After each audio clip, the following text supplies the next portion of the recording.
विठ्ठल विठ्ठल विठ्ठल विठ्ठल विठ्ठल विठ्ठल विठ्ठल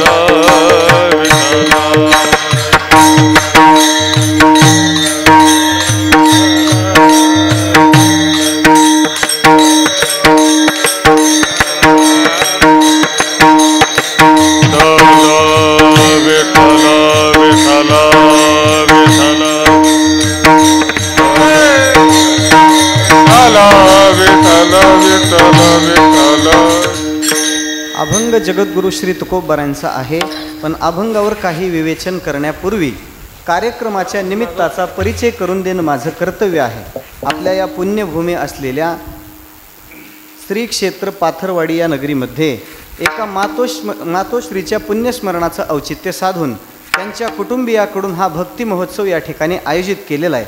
मातृभक्त असणाऱ्या एका सद्भक्ताकडून भाविकांकडून आपल्या मातेच्या स्मृतीप्रित्यर्थ अखंड हरिनाम सप्ताहाचं आयोजन या ठिकाणी केलेलं आहे आणि त्यानिमित्तानं श्रीमद भागवत कथा ज्ञान यज्ञ या ठिकाणी संपन्न होतो आहे आणि त्यासोबतच कीर्तनाची साधनाही आपण या ठिकाणी करतो आहोत. वैकुंठवासी सौभाग्यवती इंदुबाई बालाजीराव खंदाडे यांच्या तृतीय पुण्यस्मरणाचं औचित्य आहे आणि त्यानिमित्तानं महाराष्ट्र प्रांतातील सगळ्या महापुरुषांना आमंत्रित करण्याचं काम आपण या ठिकाणी केलेलं आहे.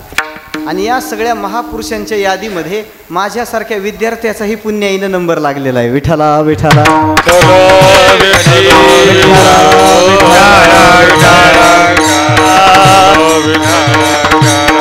अध्यात्माच्या शीर्षस्थानी विराजमान असणारे आणि वारकरी संप्रदायाच्या गुरुतुल्य स्थानी गुरुस्थानी असणाऱ्या ज्येष्ठ श्रेष्ठ सद्गुरू मंडळींना आपण या ठिकाणी आमंत्रित केलेलं आहे. आपल्या सगळ्यांचं हे सद्भाग्य आहे. सद्गुरू श्री चंद्रशेखरजी महाराज देगलूर असतील, श्री गुरु चैतन्य महाराज देगलूर असतील, अशा महापुरुषांचा पदस्पर्श आपल्या या भूमीला होणार असल्यामुळं, आपल्या सगळ्यांना त्यांच्या दर्शनाचा लाभ होणार असल्यामुळं आपल्या जीवनातील पुण्याईचा परिपाक झाला असं म्हणायला काही हरकत नाही. सुंदर अशा प्रकारचा हा उत्सव या ठिकाणी प्रारंभ झालेला आहे. पहिल्याच दिवशी निसर्गराजाची कृपा आपल्यावर झालेली आहे.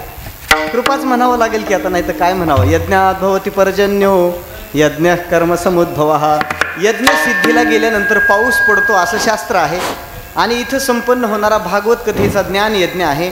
त्यासोबतच हरिकीर्तनाचं आयोजनही आपण या ठिकाणी केलेलं असल्यामुळं भगवंताची प्रसन्नता मिळवण्यासाठी आपलं जीवन पात्र आहे. पहा, देवाची कृपा मिळवण्यासाठी परमार्थ करणाऱ्या मनुष्यानं इतर कोणत्या साधनेची खटाटोप करत बसण्यापेक्षा परमात्म्याच्या संबंधातल्या कथा कीर्तनाचं आयोजन करावं. देव लवकर प्रसन्न होतो, कारण देवाच्या अंतःकरणात कथेविषयी अपार प्रेम आहे. पहा, तुका म्हणे त्याला गोडी कीर्तनाची नाही अनेकांची, हरिकथेची आवडी देवा करीतो सेवा दासांची. देवाच्या अंतःकरणात हरिकथेविषयी अपार प्रीती असल्यामुळं या हरिकथेचं आयोजन करणारे भाविक आणि यामध्ये सहभागी होणारे सद्भक्त सगळे पंढरीनाथाच्या कृपेला पात्र आहेत. विठ्ठला विठ्ठला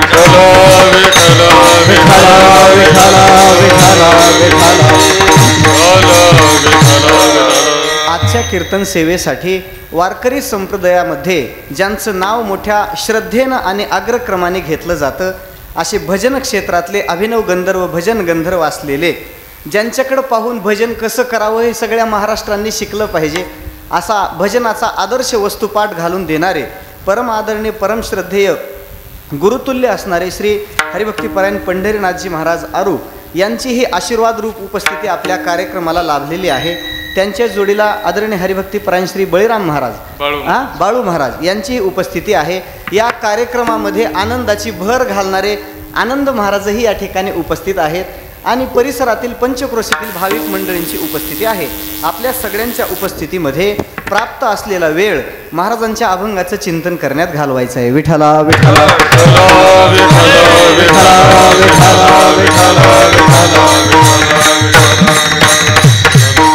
थोडीशी नैसर्गिक प्रतिकूलता जरी असली तरी भगवंताच्या संबंधातलं चिंतन करण्याकरता कोणताही काळ प्रतिकूल नाही. कोणत्याही वेळेमध्ये देवाची साधना चिंतन आपण करू शकतो. म्हणून प्रतिकूलतेवरती मात करून आपल्याला प्राप्त असलेला समय सार्थ करण्याचा प्रयत्न करायचा आहे. जगद्गुरु श्री तुकोबाराय प्रस्तुत अभंगामध्ये कलियुगामध्ये भगवत प्राप्तीच्या उपलब्ध असणाऱ्या अनेकविध साधनापैकी सर्वात सुगम आणि सोपं असणारं जे भगवंताचं नामसंकीर्तनाचं साधन आहे, त्या नामसंकीर्तनाच्या साधनेची महती जगद्गुरु तुकोबाराय आजच्या अभंगात आपल्याला गाऊन दाखवतात. माणसाचा देह प्राप्त झाल्यानंतर प्रत्येक मनुष्यावर शास्त्रकारांनी काही जबाबदारी टाकलेली पहा. माणसाच्या देहात आल्यानंतर कर्तव्याची परिसमाप्ती माणसाला साधता आली पाहिजे आणि प्राप्तव्य ही परिपूर्ण रूपानं मिळवता आलं पाहिजे. गुरुवर यांच्या मुखातलंच वाक्य सांगतो, मनुष्याच्या देहात आल्यानंतर माणसानं असं काही करावं की ज्याच्यामुळं मिळवणं संपलं पाहिजे, किंवा असं काही मिळवावं ज्याच्यामुळं करणं संपलं पाहिजे. विठ्ठला विठ्ठला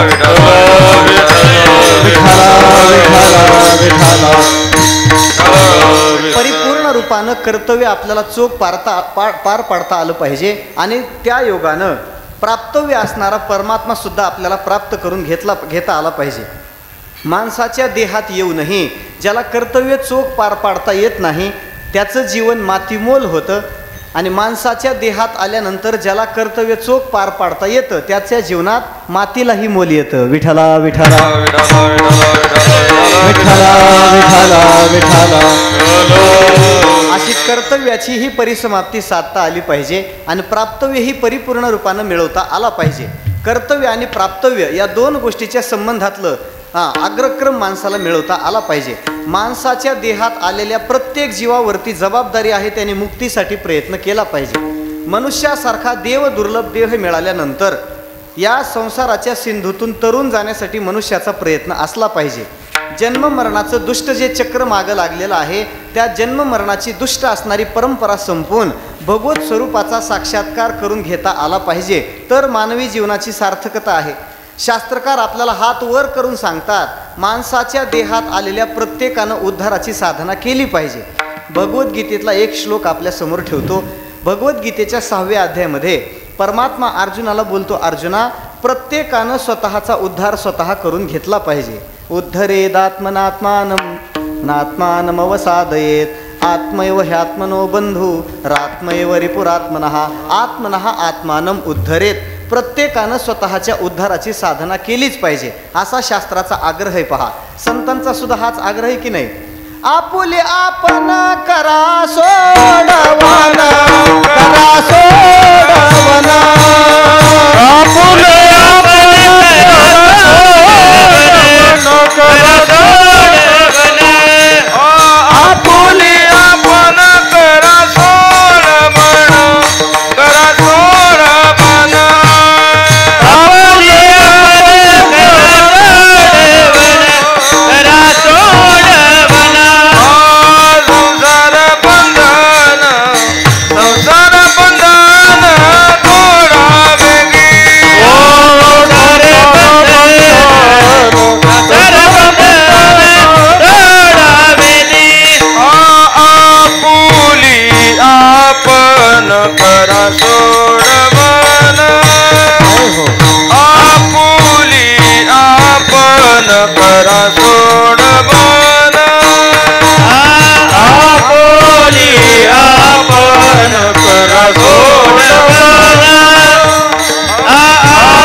प्रयत्न करत नाही त्याला आत्महत्यारा म्हटलं पाहिजे. तो का म्हणे आत्महत्या रे घातकी, थोर होते चुकी नारायणी, मुखी नाही राम तोही आत्महत्यारा.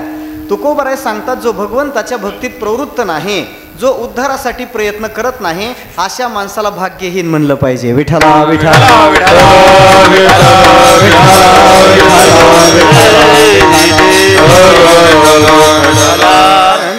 परमात्म्याने अनेक प्रकारच्या जीवसृष्टीची निर्मिती केली, अनेक जीवजंतू देवानं निर्माण केले, पण त्यांच्याकडे पाहून देवाच्या अंतःकरणाला असंतोष वाटू लागला. सृष्टा पुराणी विविधान्यजया आत्मशक्त्या वृक्षां सरीसृप पशून खगदंश मत्स्यान स्तैस्तैरतुष्टहृदय पुरुषं विधाय ब्रह्मावलोकधीशनं मुदमापदेवः. परमात्म्याचं अवलोकन करण्याची बुद्धी असणारा मनुष्य निर्माण केल्यानंतर देवाला आनंद वाटायला लागला. पण मानव देहामध्ये आलेला हा मनुष्य आहार निद्रा भय मैथुनंच सामान्य मे तत्पशुभिर्नरानाम. आहार निद्रा भय आणि मैथुन या 4 गोष्टीसाठीच आयुष्याचा वेच तो करू लागला, म्हणून त्याच्या जीवनाची मार्गक्रमणा अधोगतीच्या दिशेनं होऊ लागली. तुकोबराय सांगतात माणसाचं जीवन भाग्यहीन असू नये, प्रत्येक मनुष्याचं जीवन भाग्याने संपन्न असलं पाहिजे. तुकोबराय परमात्मा प्राप्तीची साधना न करणाऱ्या मनुष्याला सरळ सरळ भाग्यहीन म्हणतात की नाही. उद्धारासी ठाव नाही भाग्यहीना विन्मुख चरणा संतांची. जो संतांच्या चरणाला विन्मुख झालेला आहे आणि जो भगवत प्राप्तीसाठी प्रयत्न करत नाही त्याला तुकोबराय भाग्यहीन म्हणतात. याचा अर्थ असा आहे, भाग्याने संपन्न जीवन जगण्यासाठी, खऱ्या अर्थाचं भाग्य आपल्या पदरामध्ये पडण्यासाठी भगवत प्राप्तीची साधना करणं याला उपाय नाही. विठ्ठला विठ्ठला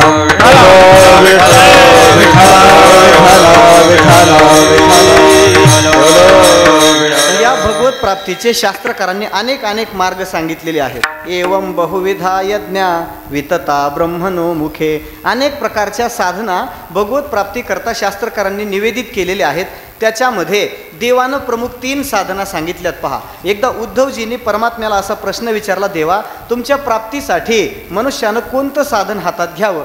देवाने उत्तर दिलं, उद्धवजी माझ्या प्राप्तीचे जगात फक्त 3च मार्ग आहेत, 4था मार्ग उपलब्ध झालेला नाही. योगास्त्रयो मया प्रोक्ता नृणाम श्रेयो विधित्सया ज्ञानं कर्मच भक्तिश्च नोपायोन्योस्ति कुत्रचित. परमात्मा बोलले, उद्धवा 3च मार्ग माझ्या प्राप्तीसाठी प्रशस्त आहेत.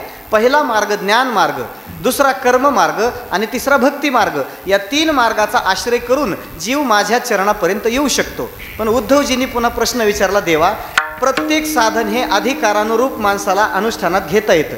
ज्या व्यक्तीचा जसा अधिकार असेल तो व्यक्ती त्या साधनाचं अनुष्ठान करू शकतो. मग सांगा, तुम्ही सांगितलेल्या 3 मार्गाचं अनुसरण करताना कोणत्या अधिकाराने कोणत्या मार्गाचं अनुसरण करावं. त्याचं उत्तर परमात्म्याने फार छान आपल्यासमोर व्यक्त केलेले. पहा, देवाचं असं म्हणणं आहे, ज्याच्या चित्ताला संसाराविषयी पूर्ण वैराग्य निर्माण झालेलं आहे आणि ज्यांनी विधिवत कर्माचा त्याग केलेला आहे, अशा विरक्त पुरुषांसाठी, विरक्त महापुरुषांसाठी ज्ञान मार्ग आहे. निर्विन्नानाम ज्ञानयोग. निर्विन्न म्हणजे जो विरक्त झालेला आहे, जगातल्या एकाही पदार्थाची अभिलाषा ज्याच्या अंतःकरणामध्ये शिल्लक राहिलेली नाही, जगातले भोग ज्याच्या दृष्टीला आता वीट, त्याच्या भोगाच्या संबंधानं वीट निर्माण झालेला आहे, अशा विरक्तासाठी ज्ञान मार्ग आहे. ज्याच्या चित्ताला विषय सेवनाची तीव्र इच्छा आहे, अशा विषय लोलुप जीवासाठी कर्म मार्ग आहे. तेषु अनिर्विन्न चित्तानाम कर्मयोगस्तु कामिनाम. ज्यांना पूर्ण वैराग्य आहे त्यांच्यासाठी ज्ञान मार्ग, ज्यांना पूर्ण आसक्ती आहे त्यांच्यासाठी कर्म मार्ग. पण जगातले माणसं काही या 2च प्रकारात बसत नाहीत. पुन्हा तिसरा एक मार्ग आहे बांधावर असलेला, जो धड विरक्तही नाही आणि धड आसक्तही नाही. आता आपल्या स्थितीचा जर आपण विचार करायचा ठरवला, आपण विरक्त आहोत की आसक्त आहोत? विरक्तही म्हणता येत नाही, आसक्तही म्हणता येत नाही. त्याचं कारण असं, आसक्त म्हणावं तर 20 दिवस घर सोडून ज्ञानोबारासोबत पालखी सोहळ्याला आपण चालत जातो, आणि विरक्त म्हणावं तर द्वादशीच्या आधी घरी येतो. विठ्ठला विठ्ठला.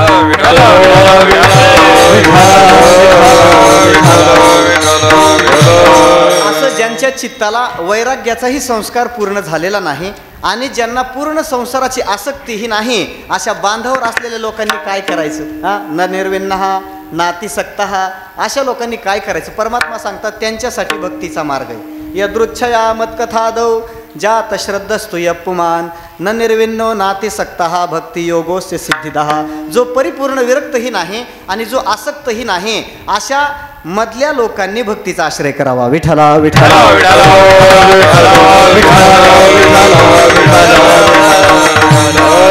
कलियुगामध्ये भक्ती मार्ग हा एकमेव मार्ग असा आहे, कोणत्याही स्तरावरच्या व्यक्तीला जो देवापर्यंत घेऊन जाऊ शकतो. ज्ञान मार्ग विहंगम मार्गच आहे, राजमार्गच येतो, पण त्या मार्गाचं अनुसरण करण्याचं सामर्थ्य कलियुगातल्या प्रत्येक जीवाकडे नाही. पहा, ज्ञानाचं साधन स्वीकारण्याकरता अगोदर साधन संपत्ती, साधन चतुष्टय संपत्ती अंगीकारावी लागते. विवेक, वैराग्य, समाधिषट संपत्ती, मुमुक्षुता, तीव्र मुमुक्षुता धारण करावी लागते. आणि पुन्हा श्रवण मनन निधिध्यासन ही साधना अनुष्ठानात घेऊन सद्गुरूची शरणागती करायची, त्यांची सेवा करायची, सेवा करून पुन्हा त्यांची प्रसन्नता मिळवायची. आणि मग प्रसन्नता गुरुची मिळवल्यानंतर अवसर पाहून गुरूंना प्रश्न विचारायचा आणि ऐकून ज्ञान मिळवायचं. ही प्रक्रिया कलियुगात न जमण्यासारखी आहे. न साधे हा मार्ग बहु अवघड वाट, कोणा सांगावा बोभाट. तुकोबाराय सांगतात ज्ञानाची वाट कलियुगामध्ये न साधण्यासारखी आहे, अवघड वाट आहे. बरं, ती अनुष्ठानाकरता अवघड आहे, त्याचा परिणाम जरी चांगला असला तरी अनुष्ठान सोपं आहे का महाराज? क्षुरस्य धारा निशिता दुरत्यया दुर्गम पतस्तत् कवयो वदन्ति. ज्ञानाचा मार्ग अनुष्ठानात घेण्याकरता अत्यंत अवघड आहे, म्हणून कलियुगामध्ये ज्ञान मार्गाचा आश्रयही करता येत नाही. दुसरा मार्ग आहे कर्माचा मार्ग, पण त्या कर्ममार्गामध्येही दुस्तरता आहे, फार मोठी सूक्ष्मता त्याच्यामध्ये असल्यामुळं कर्ममार्गाचंही अनुष्ठान कलियुगातला जीव करू शकत नाही. योगाचाही मार्ग आपल्याला एक शास्त्राच्या आधाराने घेता येईल, पण योग मार्गाचं अनुष्ठान कलियुगातल्या व्यक्तीनं करणं म्हणजे ज्या व्यक्तीच्या तोंडात शोधून एकही दात सापडत नाही अशा बोचऱ्या माणसाला लोखंडाचे चणे खायला देणं आहे. शांती ब्रह्म गुरुवर्य मारुती बाबांच्या भाषेत जर बोलायचं झालं, ज्याला पिकलेली केळी मिक्सरमध्ये बारीक करून द्यावी लागते त्याला लोखंडाचे चणे देणं आहे. विठ्ठला विठ्ठला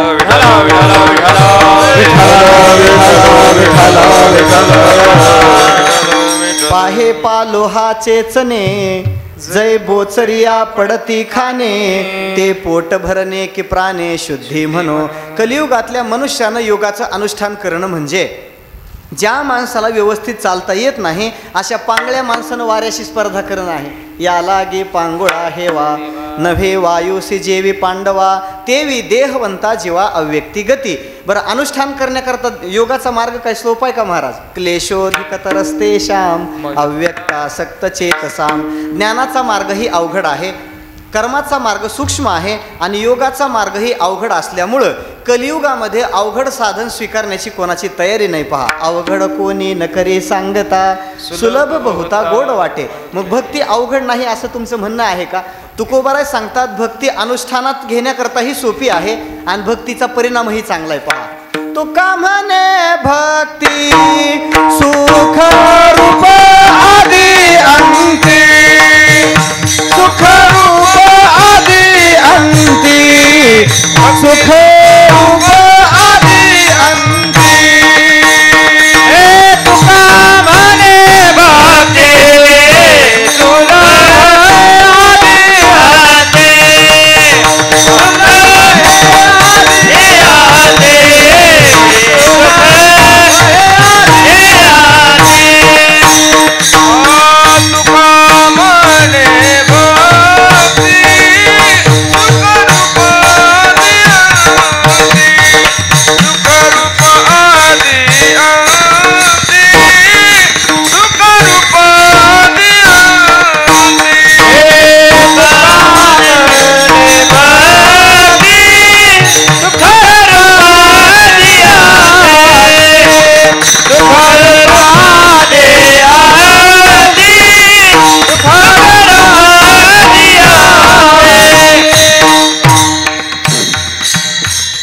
तुका म्हणे भक्ती सुखरूप आदी. आदी शब्दाचा अर्थ आहे अनुष्ठानात घेण्यासाठी आणि अंती शब्दाचा आहे त्याचा परिणाम.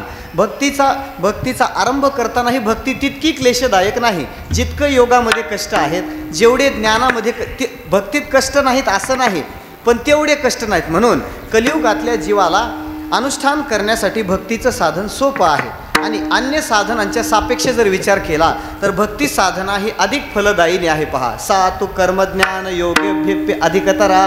नारद महर्षींचं म्हणणं आहे भक्तीची साधना कर्मापेक्षा जास्त फल देणारी आहे, योगापेक्षा जास्त फल देणारी. एवढंच काय, पण ज्ञानाचं फल जे सांगितलं शास्त्रकारांनी, ज्ञानाचं फल म्हणजे मोक्ष. भक्तीमध्ये त्या मोक्षाच्या पलीकडचं फल आहे. विठ्ठला विठ्ठला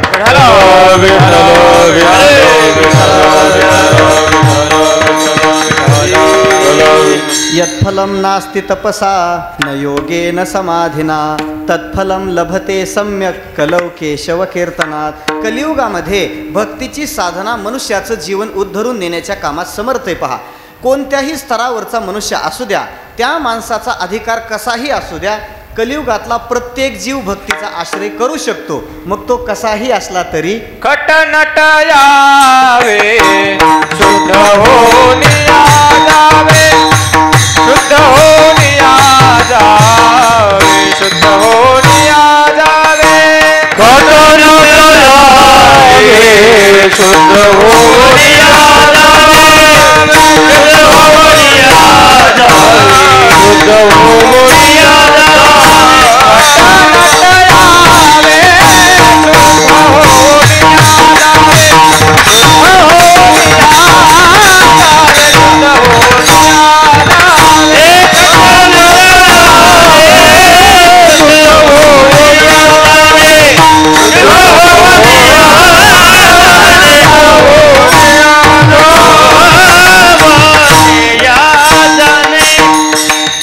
एखाद्याचं जीवन कितीही दूषित असू द्या, दोषांनी भरलेलं असू द्या, पण त्या जीवानं एकदा का भक्तीचा आश्रय केला, शुद्ध होऊन जावे. भक्ती प्रत्येकाचं जीवन शुद्ध करणारी. पहा, आपल्या भक्तांच्या यादीमध्ये सजन कसा यांचं चरित्र सांगण्याची काही गरज आहे का?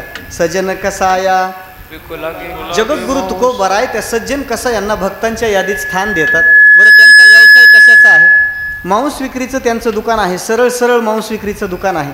आताच्या काळातल्या एखाद्या कीर्तनकारानं, क्षमा मागून बोलतो, साईड बिझनेस म्हणून ते दुकान टाकलं तर चालेल का? हरिभक्ती परायण अमुक अमुक चिकन सेंटर.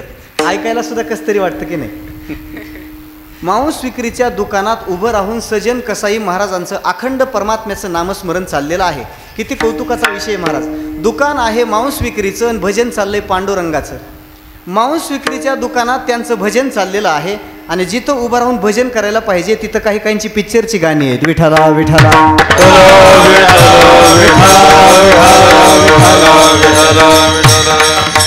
सांगण्याचा हेतू असा आहे, भक्ती साधना कोणाचाही स्वीकार करण्याच्या कामात. भक्ती ही आई आहे महाराज.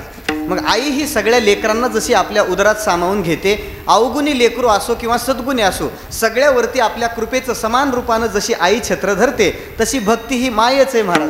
भक्तीला आईची उपमा संतांनी अनेक ठिकाणी दिलेली आहे. भक्तीची या पोटी रत्नाची या खाणी, ब्रह्मीची ठेवणी सकळ वस्तू, माऊलीच्या मागे बाळकाची हारी, एका सूत्र दोरी ओढतसे. भक्ती ही आईसारखी असल्यामुळं सगळ्या प्रकारच्या जीवाला भक्तीचा आश्रय करून आपलं जीवन उद्धरून घेण्याकरता भक्तीचा आश्रय सगळ्यासाठी चांगला आहे. म्हणून काही लोकांच्या अंतःकरणामध्ये उद्धाराच्या संबंधातला संदेह निर्माण झाला.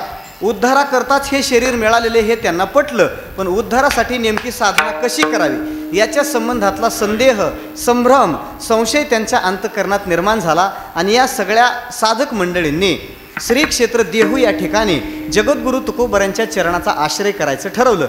गुरुही असे निवडले पाहिजेत ज्यांच्याकडे गेल्यानंतर आपली फसवणूक होणार नाही. सध्याच्या काळात महाराष्ट्रात गुरु लोकांचा सुळसुळाट झालेला आहे.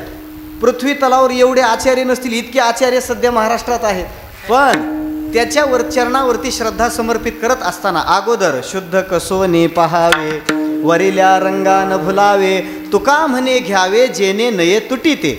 ज्यांच्या चरणावरती श्रद्धा समर्पित केल्यानंतर आपली पुन्हा फसवणूक होणार नाही असं सद्गुरूचे चरण आपण निवडले पाहिजे. त्या सगळ्या साधकांनी तुकोबरांच्या चरणाचा आश्रय केला आणि महाराजांच्या समोर प्रश्न ते आपल्या अंतःकरणातला मांडणार. पण तुकोबरांची अवस्था थोडीशी ब्रह्मानंदामध्ये निमग्न झालेली आहे. महाराजांनी गळ्यामध्ये विणा अडकवलेली आहे, महाराजांच्या हातामध्ये चिपळ्या आहेत आणि अखंड परमात्म्याचं नामस्मरण जगद्गुरु तुकोबरांच्या मुखातून चाललेलं आहे. पहा, रामकृष्ण हरी विठ्ठल केशवा, रामकृष्ण हरी विठ्ठल केशवा. रामकृष्ण बोला बोला सगळे बोला, बाहेरच्या माता बोला. केशवा, रामकृष्ण हरी विठ्ठल केशवा. रामकृष्ण हरी विठ्ठल केशवा, रामकृष्ण हरी विठ्ठल केशवा, रामकृष्ण हरी विठ्ठल केशवा. समोर बसलेले म्हणा, रामकृष्ण हरी विठ्ठल केशवा, रामकृष्ण हरी विठ्ठल केशवा, रामकृष्ण हरी विठ्ठल केशवा.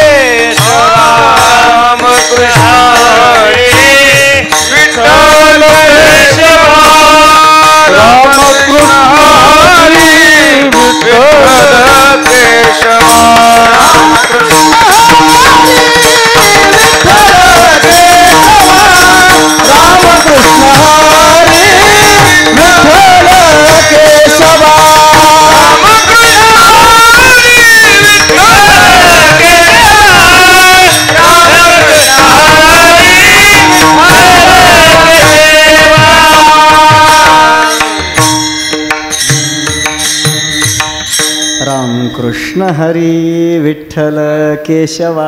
पंढरपूरमध्ये चातुर्मासामध्ये जी जप म्हणण्याची पद्धती आहे, गाथामूर्ती गुरुवर्य राऊत बाबांच्या प्रवचनाच्या अगोदर ह्या चालीमध्ये जप म्हटला जातो.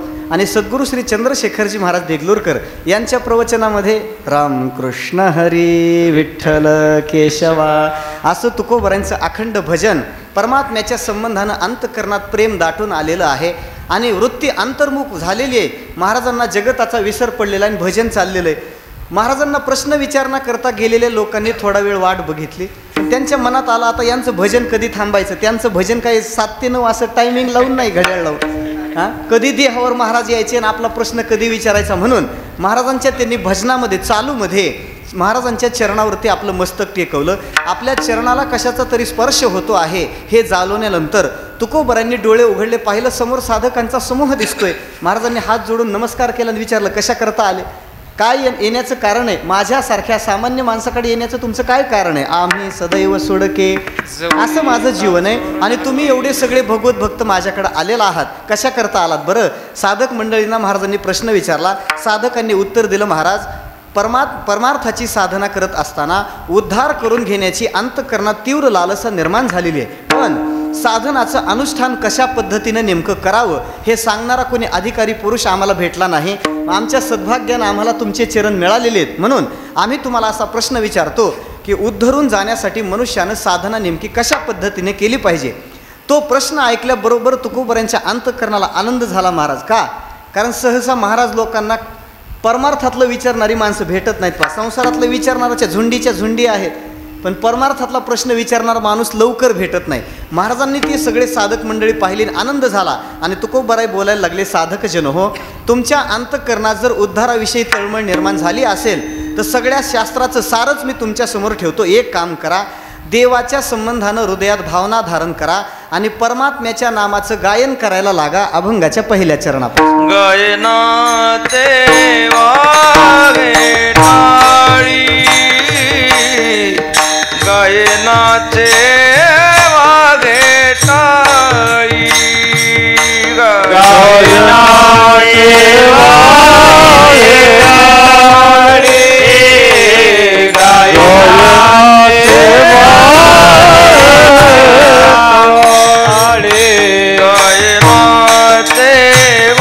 वागे टाळी, गायनाचे गायनाचे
रे टाळे. आदरणीय महाराजांनी पहिल्या चरणाचा अर्थ दोन्ही चालीतून आपल्यासमोर व्यक्त केला. पहा, जास्त बोलायचं काम शिल्लकच ठेवलं नाही. तुकोबाराय सांगतात, एक काम करा, देवाच्या संबंधानं हृदयात प्रेम धारण करा आणि भगवंताच्या नामाचं गायन करा. ज्या ज्या ठिकाणी गाथ्यामध्ये गायन हा शब्द आलेला आहे, तो गायन हा शब्द नामाचं गायन या अर्थानं आलेला आहे. असं गुरुवारांच्या मुखातून ऐकले बरं, आपलं काही पदरचं नाही. ही भाषा आहे. ज्या ठिकाणी तुकोबारांनी गाथ्यात गायन हा शब्द उच्चारलाय, तो गायन हा शब्द नामाचं गायन या अर्थाने आहे. गाशी तरी एक विठ्ठलची गाई, नाही तरी ठाई राहे उगा, नाही तरी ठाई राहे उगा, नाही तरी ठाई राहे उगा. हे गाई तरी गाय विठ्ठलची गाय, नाही तरी ठाई राहे उगा, नाही तरी ठाई राहे उगा, नाही तरी ठाई राहे उगा. काशी तरी एक विठ्ठलची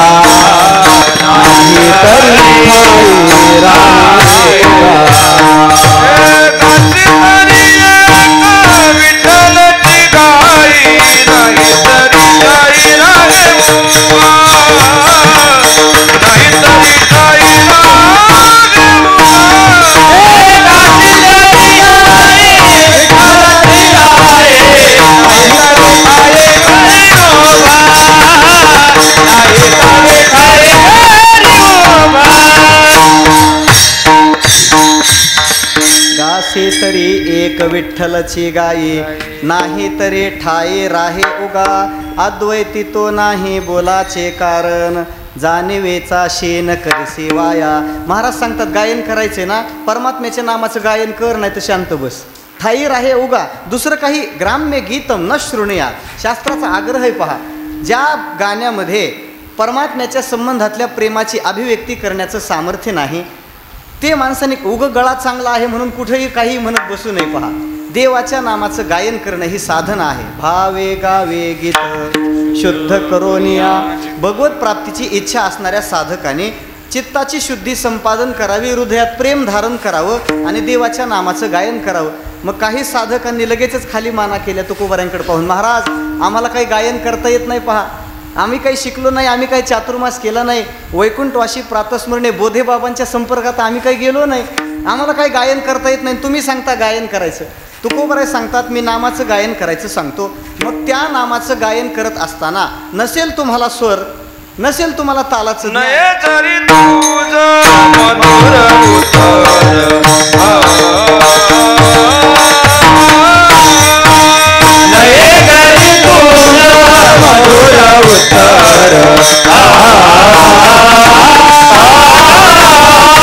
नये जरी तुझं मधुर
नसेल गायन तुम्हाला स्वरात करता येत, काही अडचण नाही. गिरीधर लाल तो भाव का भुका, राग कला नाही.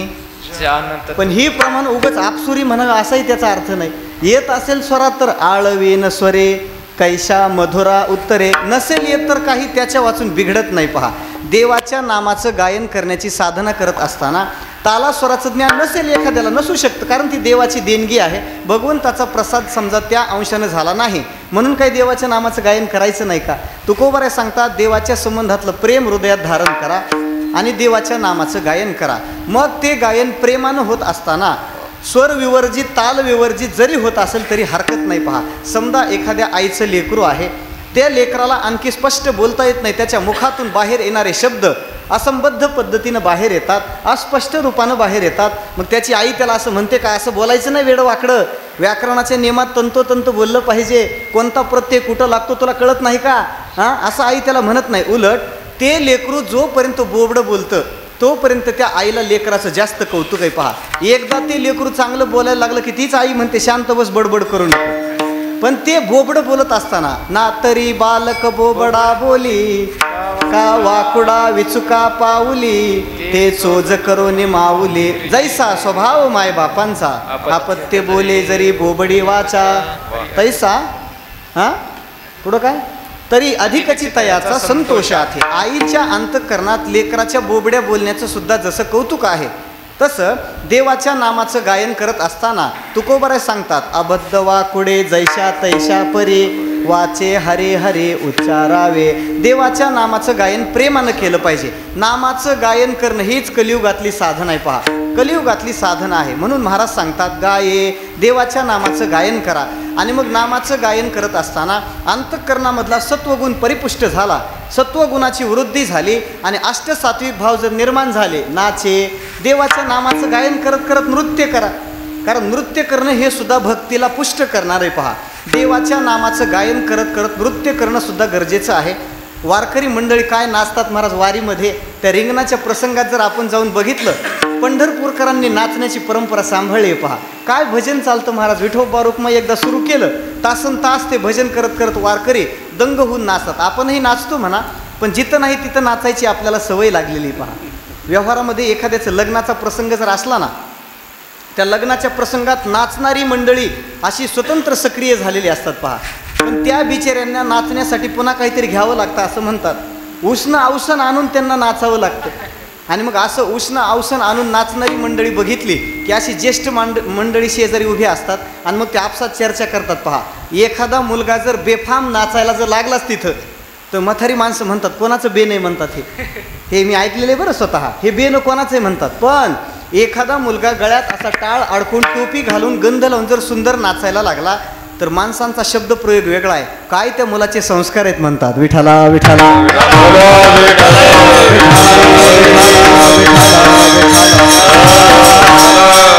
नको तिथं नाचणाऱ्या माणसाची किंमत नाही. पहा, तुकोबाराय सांगतात, फार मूल्यवान मनुष्य आहे, व्यवहारात त्याची फार प्रतिष्ठा आहे, पण नको तिथं नाचतो, त्याला किंमत नाही. काय करावी ती मोलाची माकडे, नाचताती पुढे संसाराचा, नाचताती पुढे संसाराचा. काय करावी ती मोलाची माकडे, नाचताती पुढे संसाराचा, नाचताती पुढे संसाराचा. काय करावी ती मोलाची माकडे, मोलाची माकडे,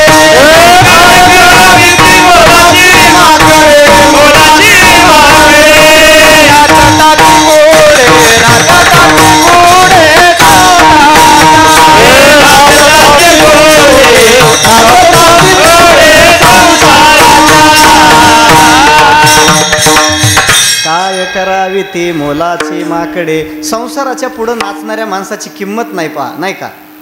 एखादा नवीन लग्न झालेला मुलगा सगळं आपल्या भार्येच्या इच्छेनुसार जर वागायला लागला, तिच्या इच्छेनुसार सगळं तिचंच जर ऐकायला लागला, तर जुन्या घरातल्या म्हाताऱ्या ज्या असतात की नाही, जुन्या माता मावल्या, त्या म्हणतात, पहा कसा बायकोच्या तालावर, तिकडं बघायला बायकोचं वाक्य असतं हे. कसा बायकोच्या हसायला लागल्यात बा, पटलं वाटतं त्यांना. मला वाटलं फक्त आमच्याकडेच आहे काही की असं. कसा बायकोच्या तालावर नाचतो म्हणतात. चित्त आराधी स्त्रियेचे तियेचे निछंदे नाचे, माकड गारुडियाचे जैसे होय. जुन्या काळामध्ये माकडाचा आणि गारुड्याचा खेळ चौका चौकात व्हायचा पहा. मनोरंजनाचं काही साधन नव्हतं म्हणून असे खेळ गावगाव यायचे. चौकामध्ये चल जमू रे म्हणलं की त्या गारुड्याच्या सगळ्या सूचना ते माकड तंतोतंत पालन करायचं पहा. हे जुन्या काळातलंय. आता माकड आणि गारुड्याचा खेळ बंद झालेला आहे का? घरोघरी चालू आहे. विठाला विठाला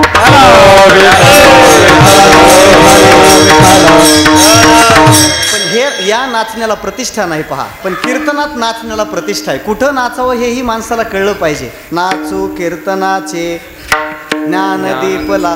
कीर्तनाच्या रंगात असलं पाहिजे. रंगात असताना तरंगात असलं पाहिजे. तरंगात असताना अंतरंगात असलं पाहिजे. विठला विठला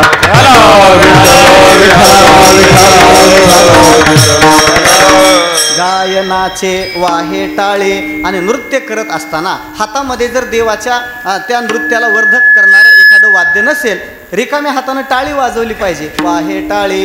देवाच्या संबंधातलं प्रेम ज्या महापुरुषाच्या हृदयात स्थिर झालेलं आहे त्या महात्म्याकडून कोणत्या कोणत्या प्रकारच्या क्रिया होतात या संबंधानं श्रीमद भागवताच्या 11 स्कंधामध्ये मोठा गोड विचार आहे पहा. तो महात्मा काय काय करतो.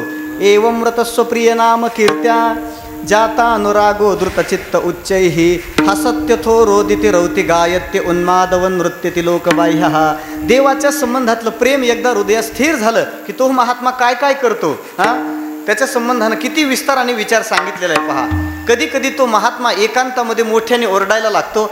कधी कधी विनाकारणच तो महात्मा हसायला लागतो. देवाच्या संबंधातल्या प्रेमाचा परोत्कर्ष हृदयात झाल्यानंतर त्या महापुरुषाच्या नेत्रामधून आसवसुद्धा कधी कधी गळतात पहा. रडतो तो महात्मा देवाच्या विरहामध्ये. आणि एखादा उन्मत्त झालेला पुरुष जसा रस्त्यावरती लोकलज्जेचा परित्याग करून नाचतो, एखादा उन्मत्त असलेला बेधुंद असलेला मनुष्य जसा उन्मत्त होऊन नाचतो, तसं देवाच्या बद्दलचं प्रेम निर्माण झालेला हा महात्मा त्या प्रेमामध्ये तल्लीन होऊन नाचत राहतो पहा. विठाला विठाला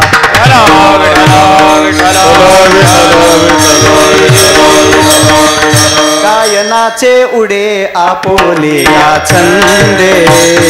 गायनाचे उडे आपोले या छंदे. गायनाचे उडे आपोले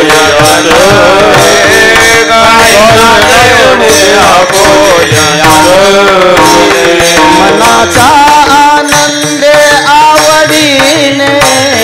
मनाचा आनंदे आवडीने.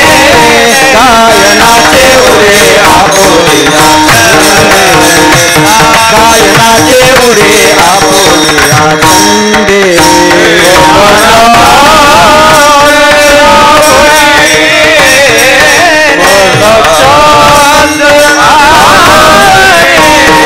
गायनाचे उडे आपोले छंदे.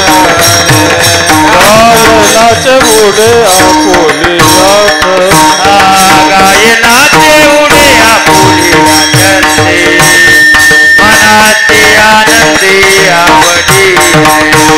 मनाची आनंदी आवडीने. मनाची आनंदी आवडीने. गायनाचे उडे आपोले छंदे. मनाचा आनंदे आवडीने.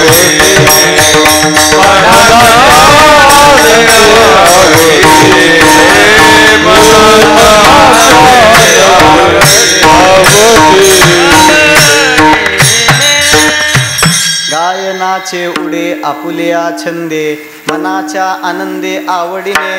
परमात्म्याच्या नामाचं गायन करत करत भक्तीला वर्धन करणारं जे नृत्य आहे त्या नृत्याचाही आविष्कार करून त्या नृत्याचा स्वीकार करून देवाच्या नामाचं गायन करत करत टाळी वाजवा. एवढंच करा तुकोबाराय सांगतात. गायनाचे वाहे टाळी.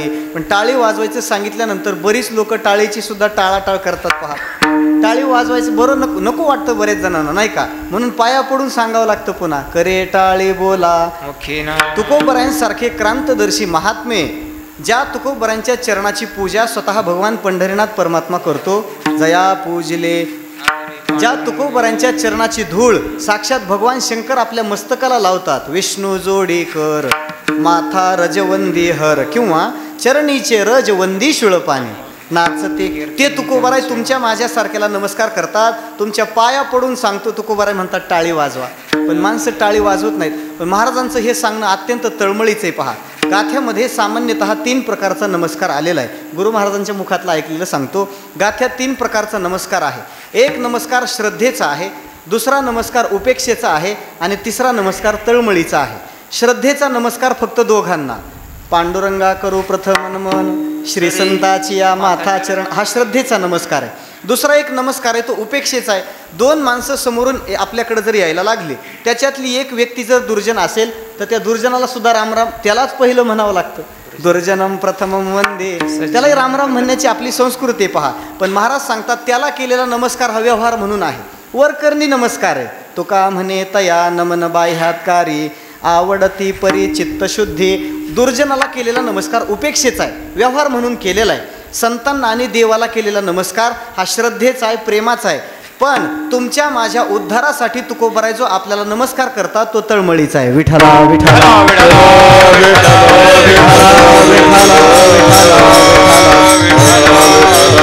जसं एखादा वैतागलेला बाप त्याच्या मुलाला म्हणतो माझं एवढं ऐक मी तुझ्या पाया पडतो म्हणतो. आता बापाने मुलाला नमस्कार करावा का ही आपली संस्कृती नाही.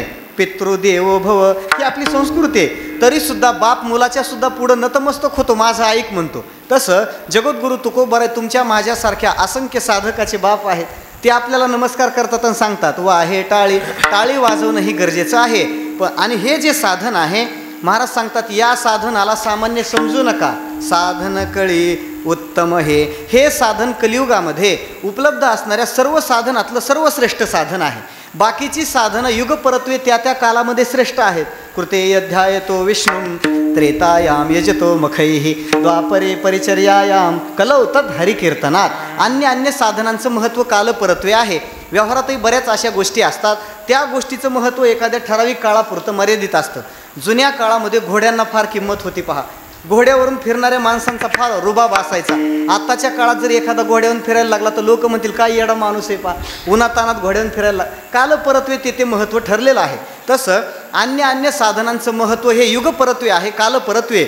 आणि कलियुगामध्ये जे महत्त्व आहे ते देवाच्या नामस्मरणाला. तुकोबाराय सांगतात कलियुगामध्ये इतर साधना सगळ्या एक्सपायर झालेल्या आहेत. अवघ्या वाटा झाल्या क्षीण, अवघ्या वाटा झाल्या क्षीण, घडे रे साधन, घडे रे साधन. अवघ्या वाटा झाल्या क्षीण, घडे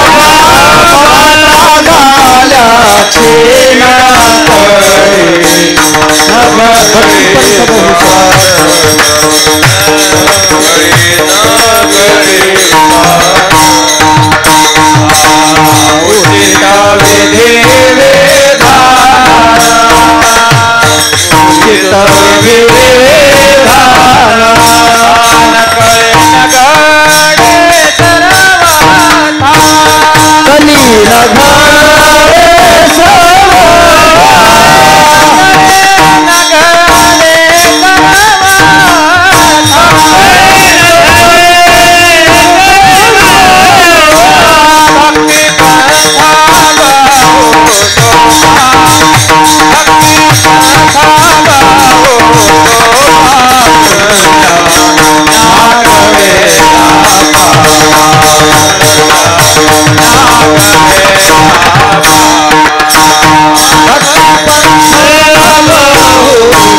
अवघ्या वाटा झाल्या क्षीण.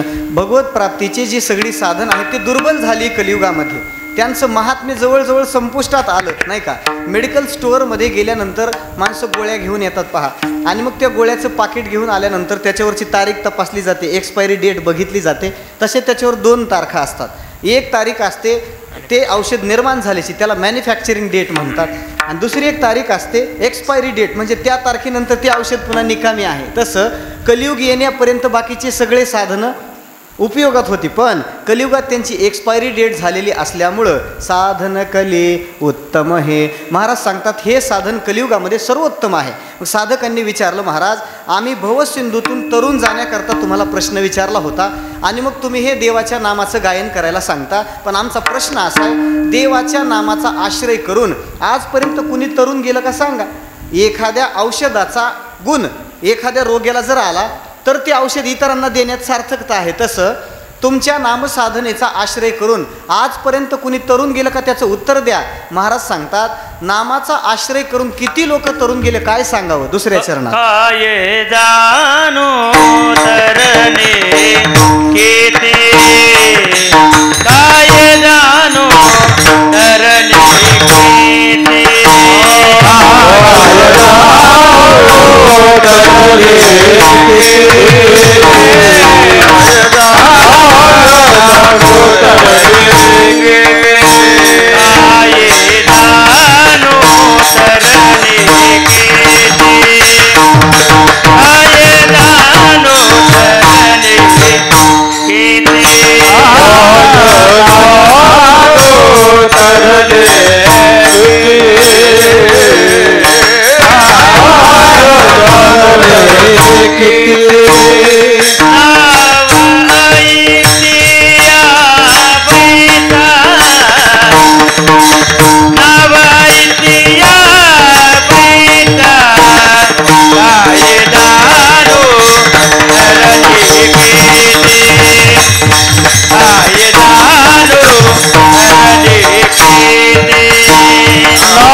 तरले किती. महाराज सांगतात नामसाधनेचा आश्रय करून आजपर्यंत किती लोक तरुण गेले काय सांगावं. जर 10-5 लोक तरुण गेले असते, पाथरवाडीतले इतके गेले, पानगावमधले तितके गेले, कारेपूरचे इतके गेले, तर फ्लेक्स लावला असता, त्यांची जाहिरात करता आली असती. एवढी लोक नामाचा आश्रय करून तरुण गेली, पण नामसाधनेचा आश्रय करून आजपर्यंत कोट्यवधी लोकांचा उद्धार झाला असल्यामुळं संख्या सांगता येत नाही. नामेची तारिले कोट्यान हे कोटी, नामेची वैकुंठी वैसविले, तुका म्हणे कोटी कुळेती पुनीत, भावे गाता गीत विठोबाचे. परमात्म्याच्या नामाचा आश्रय करून आजपर्यंत किती लोक तरुण गेले महाराज सांगतात, हिशोब सांगता येत नाही. अहो देवाच्या नामाचा आश्रय करणारा मनुष्य तरुण जाईल याच्यात आश्चर्य नाही. ज्या दगडांनी प्रभूच्या नामाचा आश्रय केला तो दगडसुद्धा पाण्यात बुडाला नाही पहा, असं देवाच्या नामाचं सामर्थ्य आहे नाही का. परमात्म्याचं ते सेतुबंधनाचं कार्य हाती घेतल्यानंतर ही कथा लांबलचक आहे. राम नाम ज्या दगडावरती अंकित झालेलं आहे, नामाची मुद्रा ज्या दगडावरती प्रगटलेली आहे, तो दगडसुद्धा पाण्यात बुडाला नाही. आपण तर जिवंत माणसं आहोत नाही का. एका प्रसिद्ध कथाकारांच्या मुखातले एक वाक्य सांगतो. डूब गए वो बादशाह जिनको खुद पर गुमान था, डूब गए वो बादशाह जिनको खुद पर गुमान था, वो पत्थर भी नहीं डूबा जिस पर प्रभु का नाम था. विठला विठला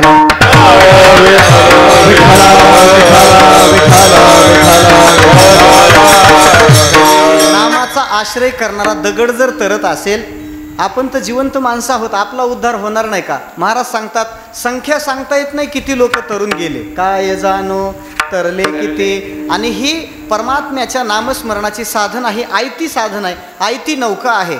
संत महापुरुषांनी आपल्या हातामध्ये स्वतः अनुभवून दिलेलं हे साधन असल्यामुळं या आयत्या साधनाचा तुम्ही आश्रय करा, याच्यात येऊन बसा. नाव आयते या बैसा, याच्यात बसा म्हणण्याचा आधार असा आहे. तुकोबारे सांगतात याच्यात बसा म्हणजे याचा आश्रय करा, याचं अनुष्ठान करा. आणि ही नाव तुम्हाला भवसागरातून पहिलं तीराला नेणारी सोपी नाव आहे. महाराजांनी परमात्म्याच्या नामसाधनेला नावेची उपमा दिलेली असल्यामुळं 2-3 गोष्टीची काळजी घेणं गरजेची आहे. नावेत बसणाऱ्या मनुष्यानं अगोदर हे पाहावं ही नाव फुटलेली आहे का. कारण फुटक्या नावेचा आश्रय करणारा जीव पहिलं तीराला जाऊ शकत नाही. फुटके सांगडे तुका म्हणे नपवे थडे, जी नाव 100 ठिकाणी सछिद्र झालेली आहे ती नाव पहिलं तीराला जाऊ शकत नाही. या लागी शतजर्जर नावे रिगोनिके निश्चिंत होवावे. माऊली सांगतात 100 ठिकाणी फुटलेल्या नावेत बसलेला एखादा मनुष्य आहे, तो पहिलं तीराला जात नाही, तो मध्येच बुडतो पहा. म्हणून नावेत बसायच्या अगोदर ती नाव धड केली पाहिजे. नाव धड करा, त्या नावेला चांगलं बनवलं पाहिजे, तिचे सगळे छिद्र भुजून काढले पाहिजे. नामाची साधना करत असताना त्या नामरूपी नौकेला 10 छिद्र पडण्याची शक्यता आहे असं शास्त्र आहे पहा. देवाच्या नामाचं अनुष्ठान करताना 10 प्रकारचे अपराध त्या साधकाकडून होण्याची शक्यता आहे असं एका श्लोकामध्ये चिंतन आलेलं आहे. सन्निंदा असती नाम वैभव कथा श्री शेषयोर भेददेहे अश्रद्धा श्रुतिशास्त्र दैशिक गिराम नाम्यर्थवाद भ्रमः नामास्तीति निषिद्ध वृत्ति विहित त्यागो हि धर्मांतरैहि साम्यम नाम जपे शिवस्य च हरेः नामापराधा दश. 10 नामाचे अपराध सांगितलेले आहेत. अनुष्ठान नामाचं चाललेलं आहे आणि सोबत अपराधही करणं सुरू आहे. त्या नामाचं फल लवकर मिळणार नाही, कालांतरानं मिळेल, पण तात्काळ ती फलश्रुती पदरात पडणार नाही. पहिला अपराध सांगितला, मुखानं विठ्ठल विठ्ठल म्हणायचं सुरू आहे आणि सोबत साधू महापुरुषाची निंदाही करणं चालू आहे. सन्निंदा, संतांची निंदा मुखानं करणं एका बाजूला चालले आणि दुसऱ्या बाजूला देवाचं नामस्मरण चाललंय, हा अपराध आहे पहा. हा अपराध नामसाधनेत चालत नाही. असती नाम वैभव कथा, दुर्जन माणसाला नामाचा महिमा सांगणं हा सुद्धा अपराध आहे. एखाद्या दुर्जनाला समजा आपण नामाचा महिमा सांगितला, हरि उच्चारणे अनंत पापराशी जातील लयासी क्षण मात्रे. एखाद्या मनुष्याला जर आपण सांगितलं की देवाच्या एका नामस्मरणाच्या उच्चारणानं, एका नामाच्या उच्चारण पापाच्या राशीच्या राशी जळून होतात, मग तो म्हणतो महाराज देवाच्या नामोच्चारणानं जर पापाच्या राशी जळत असेल तर माझी देशी जळणार नाही का. रात्री मी मित्राच्या संपर्कात गेल्यामुळं थोडीशी पिलो होतो आणि मग पिल्यामुळं पाप झालं, कारण सुरापानम हे महापातकात गणलेलं आहे. दारू पिल्याचा दोष माझ्याकडून घडला. तुम्ही असं सांगता देवाचं नाव घेतलं की पाप निघून जातं, एकदा रामकृष्ण हरी म्हणतो सगळ्या पापातून मोकळा होतो, पुन्हा दुपारून प्यायला पुन्हा तयार. म्हणून अशा माणसाला नामाचा महिमा सांगू नये. असती नाम वैभव कथा श्री शेषयोर भेददेहे. नामस्मरणाची साधना सुरू आहे, पण भगवान शंकरामध्ये आणि भगवान महाविष्णूमध्ये भेद करणं चालू आहे. हा अपराध आहे, हा भेद चालत नाही. अश्रद्धा श्रुतिशास्त्र दैशिक गिराम, शास्त्रवाणीवर विश्वास नसणं, संतांच्या वाणीवरती विश्वास नसणं, पुराणावरती विश्वास नसणं हा अपराध आहे पहा. नामास्तीति निषिद्ध वृत्ती ही विहित त्यागो. नामसाधना केल्यानंतर सगळ्या प्रकारची फलं आपल्याला मिळतात, म्हणून विहित कर्माचा त्याग करणं, पुन्हा निषिद्ध कर्म करत राहणं, असे अनेक प्रकारचे अपराध सांगितलेले आहेत. हे सगळ्या प्रकारचे अपराध टाळावे आणि नाव धड करून घ्यावे. विठ्ठला विठ्ठला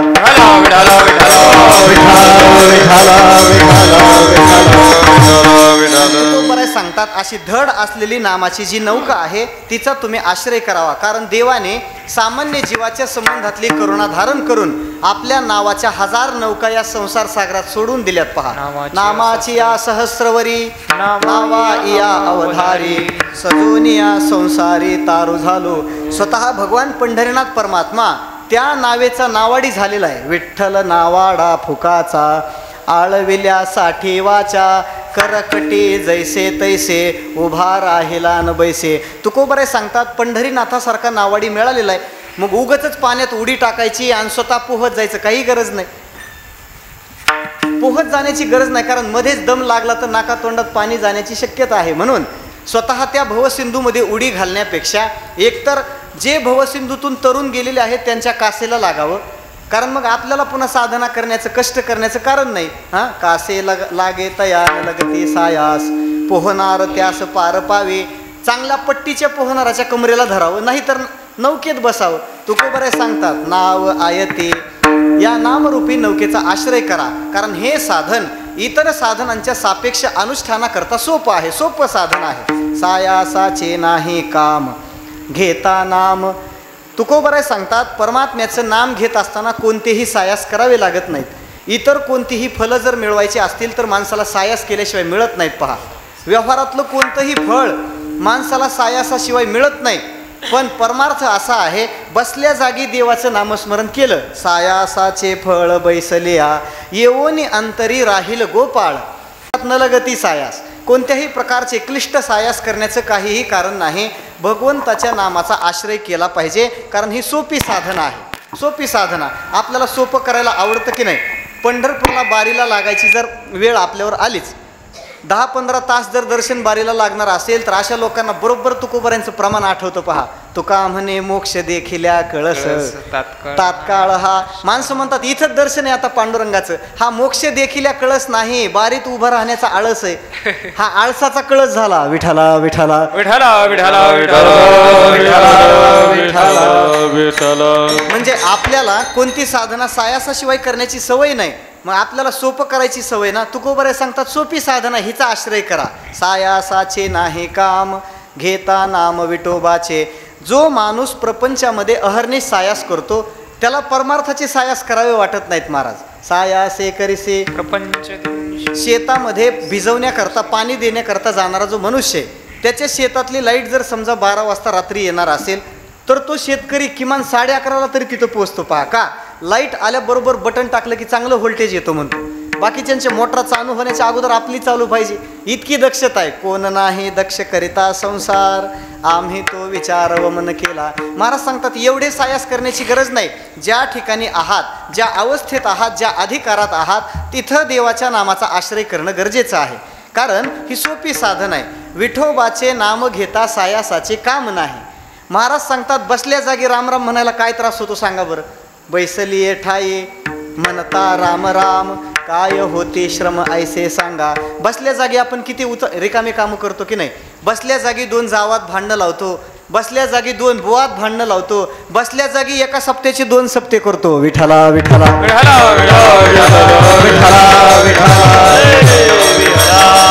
बसल्या जागी असली कामं करण्यापेक्षा बसल्या जागी बैसोनी निश्चळ करी त्याचे ध्यान देईल तो अन्न वस्त्रदाता. परमात्म्याच्या नामाचा आश्रय करावा, हे साधन सर्वोत्तम साधन आहे. मग साधकांनी विचारलं महाराज आम्ही संसारासारख्या बलाढ्य शत्रूला परास्त करायला निघालेलो आहोत. अहो संसार हा काय सामान्य शत्रू आहे का? अत्यंत ताकदवान शत्रू आहे. या संसारानं आजपर्यंत अनेकांना चितपट केलेलं आहे, आसमान दाखवलेलं आहे, आणि तुम्ही सांगता नामाचा आश्रय करून तुम्ही जा. ही नामाची साधना संसाराला हरवण्याच्या कामात उपयोगी ठरेल का? महाराज सांगतात नामसाधनेला सोपं समजू नका. संसारासारख्या बलाढ्य शत्रूला परास्त करण्याचं सामर्थ्य या नामात असल्यामुळं नाम साधना ही शेवटची साधना आहे अभंगाच्या शेवटच्या. तुका म्हणे निर्वाणीचे, तुका म्हणे निर्वाणीचे, तुका म्हणे तुका म्हणे तुका म्हणे निर्वाणीचे, तुका म्हणे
शस्त्र साचे हे एक.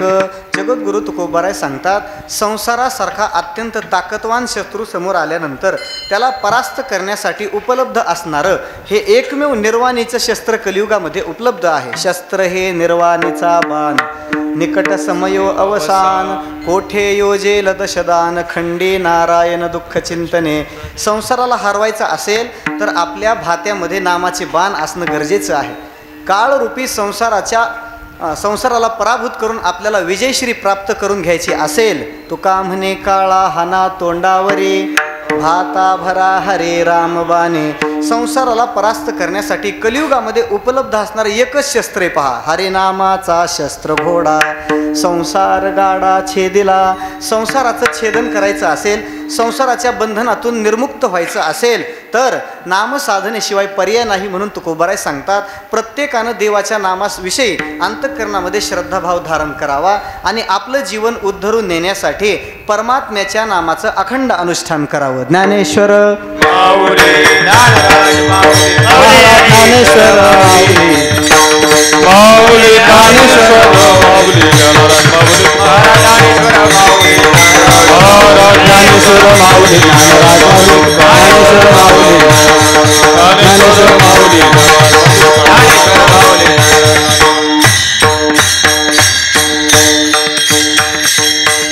गायनाचे वाहे टाळे, साध साधन कळे उत्तम हे, काय जाणो तरले किती, नाव आयती या बैसा.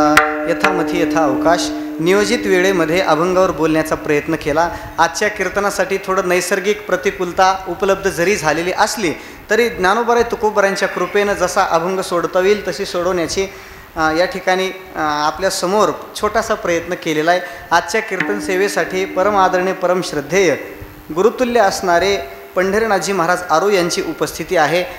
नंतर पावसाचा सगळा सामना करत करत आपल्यापर्यंत पोहोचलेले हरिभक्तीपरायण शंकर महाराज गवळी हेही शेवटला का होईना, नाही सुरुवातीपासून आले नाही का, प्रस्तावनेमध्ये फक्त त्यांची गैरउपस्थिती होती. आपण सगळ्या भाविकांनी या प्रतिकूलतेमध्येही हे चिंतन मन लावून ऐकलं म्हणून आपल्यालाही धन्यवाद देतो. आपल्या सगळ्यांचा प्रसाद बाकी आहे म्हणून थोडंसं वेळेत उरकण्याचा प्रयत्न केला. आदरणीय भाऊंच्या आग्रहाच्या आमंत्रणावरून या ठिकाणी वैकुंठवासी मातोश्री इंदुबाई बालाजीराव खंदाडे यांच्या तृतीय पुण्यस्मरणाच्या निमित्तानं संपन्न होणाऱ्या महायज्ञामध्ये छोटीशी आहुती टाकण्याचं सद्भाग्य मला प्राप्त झालं म्हणून पुनश्च एकदा त्यांच्या पावन स्मृतीला अभिवादन करतो आणि झालेली चिंतन सेवा भगवान पंढरीनाथाच्या चरणी समर्पित करतो. तुकाराम